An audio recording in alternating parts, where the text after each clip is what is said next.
So what's going on with people? I mean, this pandemic has had such a psychological impact. What's your first impression of what's happening to society?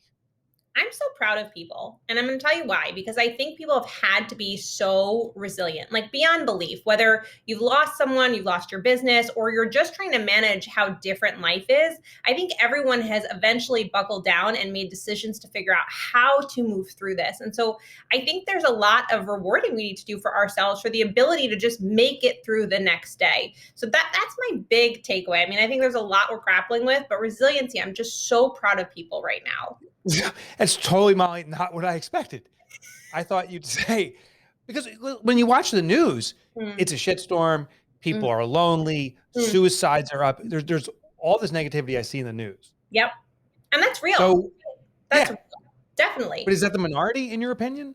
I don't think it's the minority or the No. majority. I think we always have to look at something like suicide or extreme use of alcohol or substance abuse as a concern, right? Whether the Yeah. statistic goes up or goes down, we want to be concerned about how we're showing up for people who are struggling right now. And so many people are struggling right now at different degrees. And I think right now we have just a taste of what that looks like. I think as we move further and further away from COVID, knock on wood, that happens sooner rather than later, we're going to hear, just like post-traumatic stress disorder, how many people were really struggling right now. And I don't think it helps to buckle down on the negative. I think it's really Mm. important for anyone who's struggling to look at the optimism. So that's why I wanted to focus on resiliency, right? If you're making it through the next day and you're just brushing your teeth, like, bravo, good job.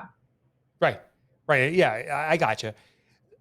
My wife said something she saw something in the news about positivity, but like this relentless sense of almost artificial positivity. I can't remember the phrase. Do you know what I'm talking about? I'd imagine, a lot of people focus on positivity in this way that feels disconnected from Yeah, reality. it doesn't feel authentic. Yeah, right. If we just look at it sunny and bright, like it'll all be okay, but that's not all of it, right? We have to deal with the realities of what happens when we lose our brick and mortar business, or how we manage all of those challenges. So let's put a little context for folks listening in. You own multiple therapy practices, I believe, throughout New York State and So the I city. am a private consultant, and I work with CEOs, celebrities, professional athletes on how to get more out of life. And I also have another business where I have a therapy practice that has had multiple locations throughout New York City. We've since gone virtual, so that's pretty cool. And now we work again, same clientele, who are based in New York. Okay, so your own practice, right? So your therapy practice that was brick and mortar, Yeah, and then it goes virtual. yeah. You felt the impact of this. How did you and your therapist deal with that? Yeah, I mean, I was actually really lucky. I can go really deep into my story or just give you the superficial I overview. want to know it. I want to know it. But I really made a decision as a small business owner a few years ago that I did not want to keep scaling that way as a business. It Okay. really was too exhausting. So before COVID, I had made the decision to slowly close offices and move more virtual because we were seeing a need. Our clients were jet setting and having to go to work, and take travel trips for a month span. They were missing out on therapy. It was a perfect opportunity to move virtual. So we did have a little bit of a bridge in a different way, but it was a huge impact, right? I had to help support my team and help them Yeah. transition so that as I moved away from having that same setup, they found ways to professionally continue to catapult and launch. Okay. So I assume they, just like most of us, had a normal, an expectation, and then that's ripped away for some of us literally overnight. Yeah. It's such an abrupt shift. When we have these abrupt changes in our expectations, is that what causes people to become distressed, Mm. um, and respond with angst and anxiety? Yeah, I'd like to say, like, in a way, I think the goal with life is that it's always changing, right? And I think that it becomes our job to figure out how adaptable we can be. Yeah. I think if we're not training for that, and I think many of us have not trained for that, we get stuck in a rut of going, oh my goodness, what's going on? How do I make this change? What are the options? If you're someone who understands how to move fluidly, then the transition, no matter what that is, becomes a little easier. But it is jarring. Like, the emotions and the feelings are real. And I think that's really important to start. If someone is grappling with their feelings around this, to validate those feelings is the biggest step one. Okay. I want to dig into that. I want to give you a little context, and I wonder if this is a typical kind of human response.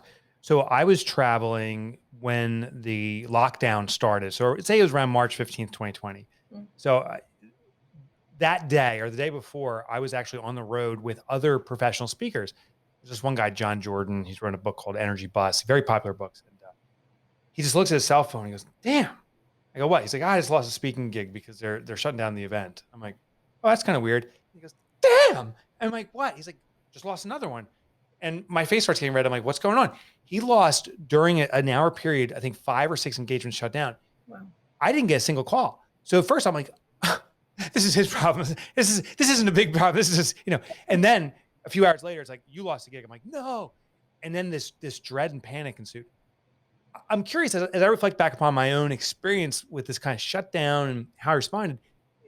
I went through denial, Yeah. uh, and then anger. Right? I went through the stages of grieving. Is that normal? What I experienced is that what other people are experiencing? Yeah, of course. I think especially like I said, if you haven't constantly and aren't constantly training yourself to be adaptable, that's Yeah, absolutely what's going to happen. There's going to be yeah. shock from the major transition, right? And so I like to really help people look at those moments and go, okay, whoo, big reaction. How am I feeling? Okay, I'm frustrated, I'm nervous, etc. Like that's real. I get that.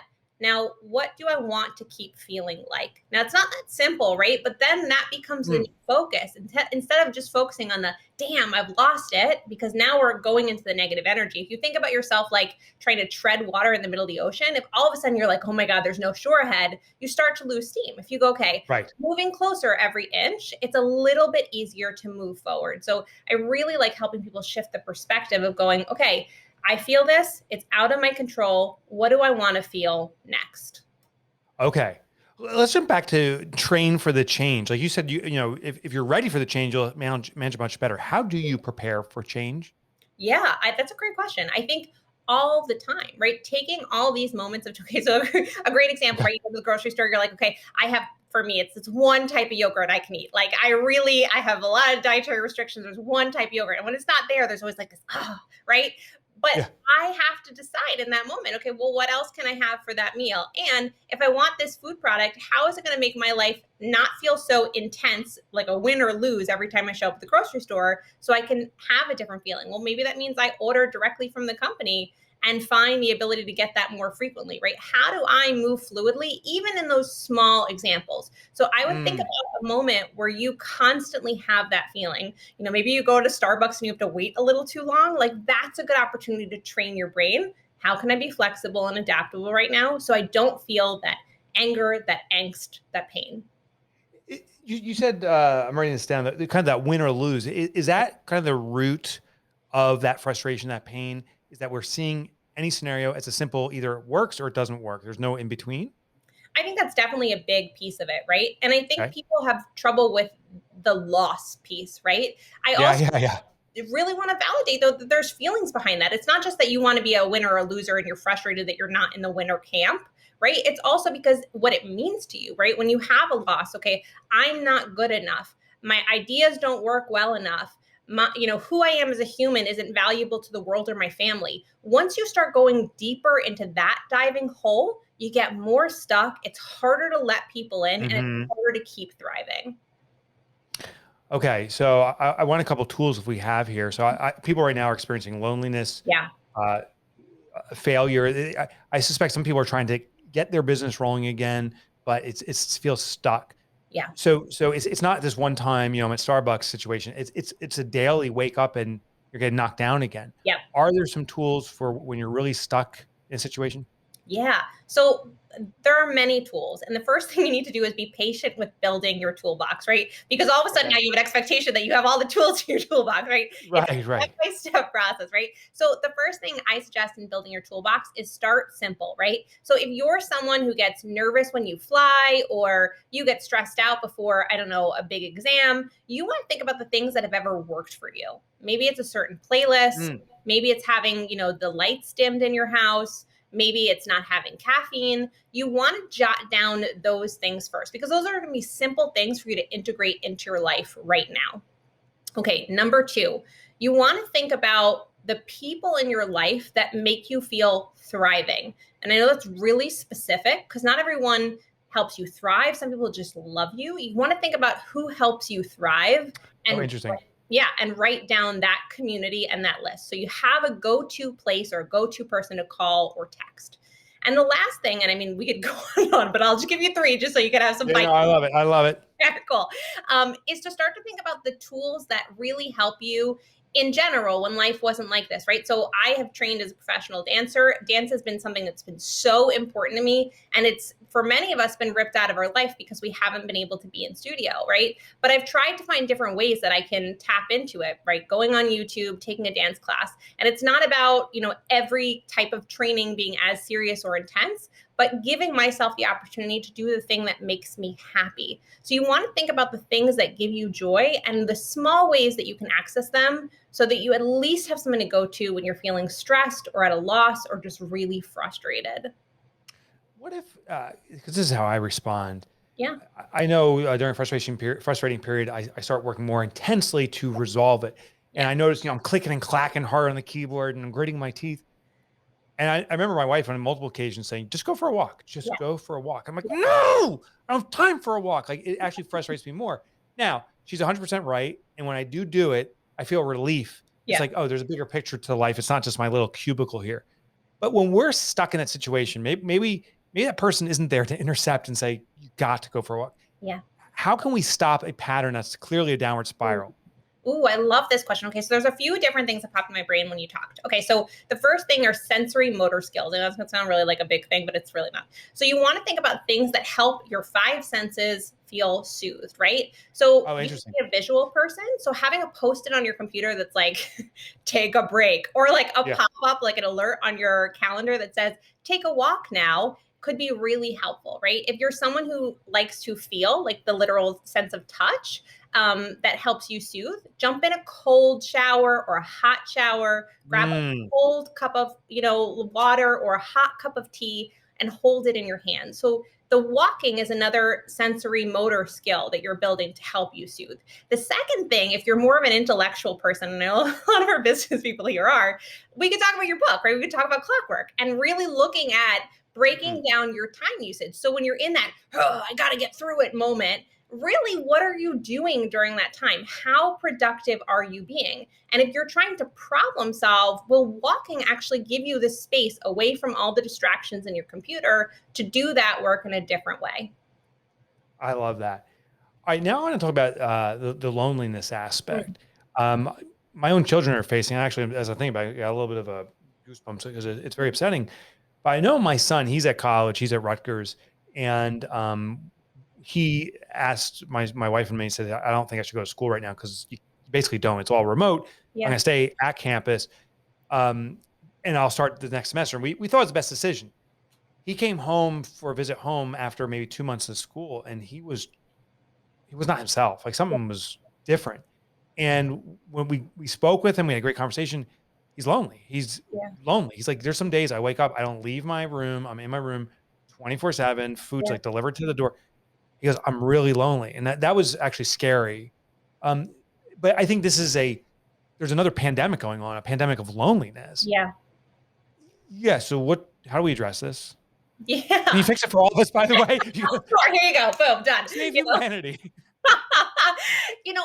I'm really glad that you're calling attention to it. I know that I'm someone who likes to look at, I guess, some of the positive, like we're talking earlier, but I think at the same time, it's really important to look at the gravity of each one of these examples, Yeah. right? And loneliness, I think, is going to be something we continuously talk about because as we transition, the transition is not going to bring us back to what most of us know so immediately, right? So the loneliness is not going to change right away.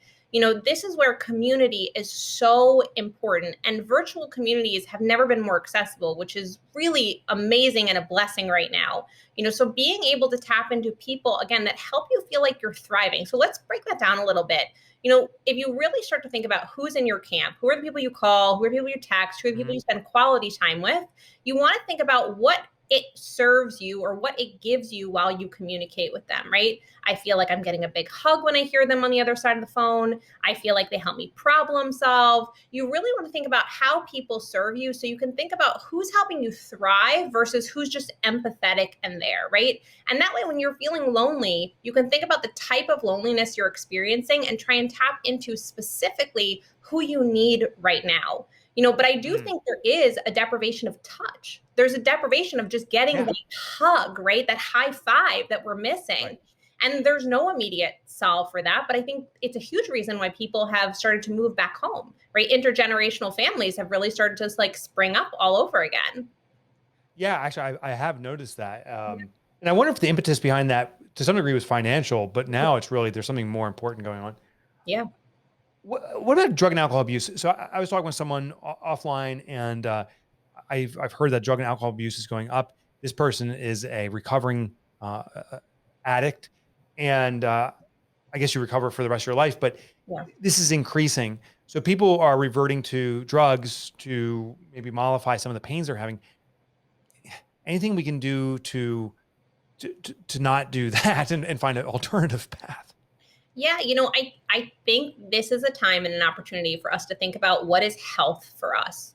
I think Yeah. before all of this, there was a huge discussion around like self care is health, right? I go to the gym, I have my water, I get a massage. This is what health looks like. This is your opportunity to really go way deeper into what helps me feel balanced, right? And I think when we don't have that checklist or we just go to the things that we have historically known, it's a lot easier to just get pulled into something based on pattern, right? And a lot of it, especially drug and Mm, alcohol abuse, can be much more like genetic than just a habit, right? So there's a lot of yeah. severity that we're really sweeping over in this discussion, but I'm glad you're bringing it to the surface because it's something people have always grappled with and are really grappling with right now. It's never been more important to have supports in your life. So this is when, if you have someone from AA who you talk to, like a sponsor, you have a Yeah. therapist in your life, you have a group therapy that helps you feel supported by peers. This is where having support systems are so important. And I know people have always been nervous to tap into that. This is your time. And so many places are doing it on sliding scale and at a lower rate or for free. This is a great way to try it, even if you've been so nervous about attempting it in the past. Yeah. I love this kind of recurring theme. We need each other. Yeah. So there's one person I'm thinking of specifically who is an addict. Mhm. Um, his camp is all other addicts, and this Mhm. isn't a support group. This is peers. Yeah. Um, what if your camp is a shitty camp? How do Yeah. we build a new one? Yeah, that's a great question. I think pre-COVID or during quarantine, it's a hard thing to do. It's a challenging thing, right? And it takes a lot of risk and vulnerability to tap into new communities. I would have you start by thinking about what kind of healthy activity has community that means something to you, right? So if there's a little Mm, thing you do in your day, like you take a 20-minute walk, can you look up meetups or online forums where people like to take walks in your local area? And can you just learn from them what are their local walking paths? Maybe you can't go for a walk with them right now, or maybe you can do it socially distanced. But how can you tap into things that make you feel good and find more people who enjoy that too, to at least start looking for community that matches your desire and your like, and also what exists out there? is this thirst from some people to go back to the old normal? Yeah. It sounds like it's unrealistic. How do we start? Or maybe it is realistic. So, is it realistic or not, in your opinion? And how do we navigate to a new normal? How do we accept this new world? Yeah. Well, that's a big question that I could answer. Yeah. I don't know if I could get Again, save all the world's all the world's problems. You Why need to not? solve them. The loneliest pandemic fixed. New normal fixed. Yeah. So how do we do we is it really going to go back to something in the past, and how do we adjust and feel comfortable with what the future may hold? Yeah, so let's go back to what I talked about in the beginning, which is Yeah. adaptability, right? Yeah. We don't know what tomorrow brings. I don't know. You don't know. No one has the answers. If we had the answers, I think all of us would sigh with relief. We would go, okay, I have to wait 3 more hours and then I can feel like. Right, right.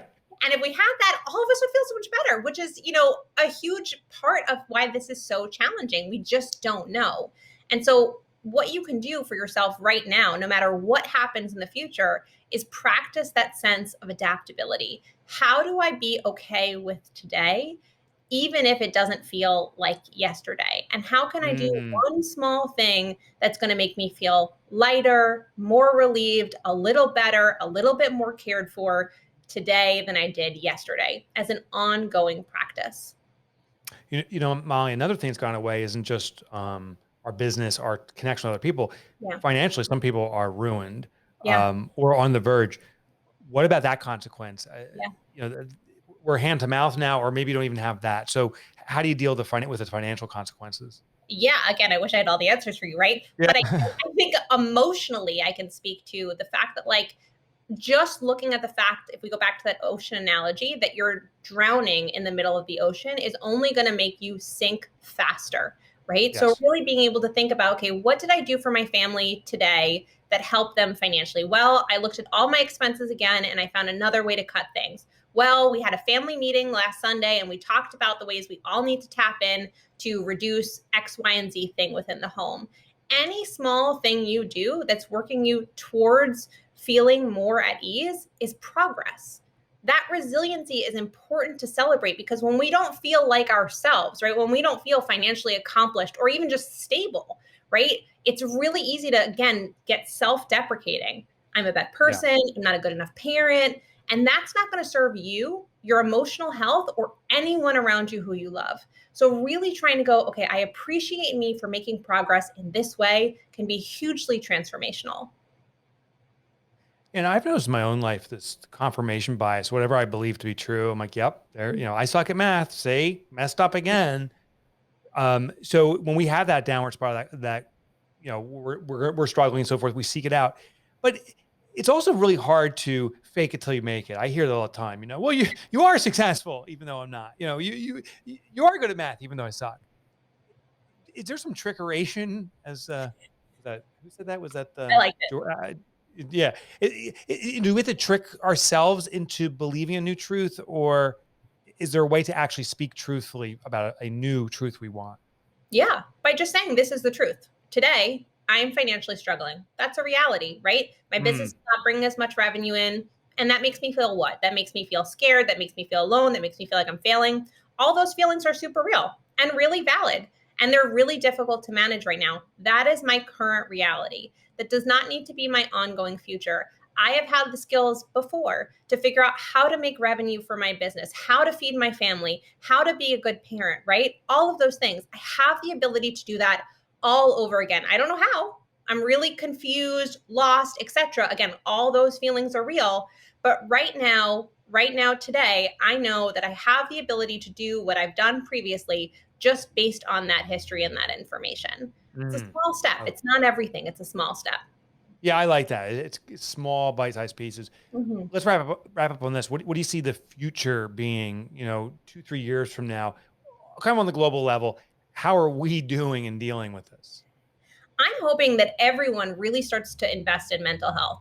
I think that it's always been something that people have had mixed feelings around. And if you haven't reached out to someone and you're feeling any of the things we talked about today, I would highly encourage you to reach out to someone who is trained, licensed, who's a specialist, so that you can get not just support from people who love you, but people who know how to manage these challenging moments. And I think that's going to become the norm. I think everyone's going to start to feel more and more comfortable having emotional support, not just logistic support, but emotional support, so that they can keep thriving.